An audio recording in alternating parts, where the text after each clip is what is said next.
নমস্কার, আমরা এসে পৌঁছে গেছি শোভাবাজার রাজবাড়িতে। এইটি শোভাবাজার রাজবাড়ির বড় তরফ। আপনারা দেখছেন প্রচুর মানুষ এসেছেন এখানে পুজো দেখার জন্য। রাজবাড়ির পুজো তাই একটা বাড়তি আকর্ষণ আছে। আর এই রাজবাড়ির দুটি তরফ, এটি হচ্ছে বড় তরফ, আর রাস্তার উল্টো দিকে যে বাড়িটি রয়েছে সেটি হচ্ছে ছোট তরফ। আপনারা দেখছেন প্রচুর মানুষ দলে দলে আসছেন সন্ধ্যেবেলা ঠাকুর দেখতে। আর বাড়িটিকে খুব সুন্দর করে সাজানো হয়েছে কাপড় দিয়ে, ফুল দিয়ে। আপনারা দেখতে পাচ্ছেন সেসব মানুষের ভিড় রয়েছে। শোভাবাজার রাজবাড়িতে দুর্গাপুজো শুরু হয় পলাশী যুদ্ধের বছরে। সেই সময় এই বাড়িতে ইস্ট ইন্ডিয়া কোম্পানির বড় বড় কর্তারা যেমন লর্ড ক্লাইভ, ওয়ারেন হেস্টিংস যেমন এসেছিলেন এই বাড়িতে, তেমনই এসেছিলেন ঠাকুর শ্রীরামকৃষ্ণদেব, স্বামী বিবেকানন্দ এবং আরও অন্যান্য ব্যক্তিত্ব।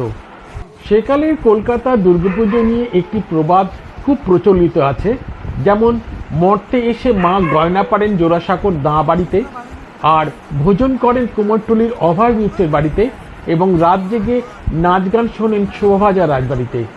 আমরা এখন সেই শোভাবাজার রাজবাড়িতে দাঁড়িয়ে আছি। আপনারা দেখতে পাচ্ছেন রাজপ্রাসাদটি আলো দিয়ে, ফুল দিয়ে, মালা দিয়ে, কাপড় দিয়ে সাজানো হয়েছে এবং প্রচুর মানুষ এসেছেন এখানে।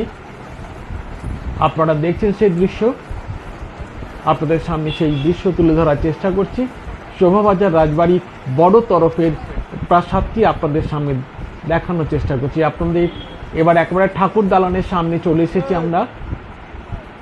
এবার প্রতিমা দেখানোর চেষ্টা করছি। আপনারা দেখছেন ঠাকুর দালানে ওঠা যায় না, তাই নিচ থেকেই প্রতিমার ছবি নিতে হয়েছে আমাদের। দেখুন অনেক মানুষ মোবাইলে তাদের সেই স্মৃতিকে বন্দি করে নিচ্ছেন বা সেই ছবি তুলে রাখছেন স্মৃতি হিসেবে। প্রতিমাকে দেখছেন, খুব সুন্দর প্রতিমা। আগে প্রতিমাকে সাজানোর জন্য জার্মানি থেকে রূপোর সাজ আসতো, আর এই সাজ ডাকে আসতো বলে একে বলা হতো ডাকের সাজ। আমরা এই কথাটি প্রায় শুনে থাকি যে ডাকের সাজে প্রতিমাকে সাজানো হয়েছে। আসলে জার্মানি থেকে ডাকে এই সাজ আসতো বলে তাকেই বলা হতো ডাকের সাজ। তবে সেই সব প্রথা বা রীতি এখন আর নেই।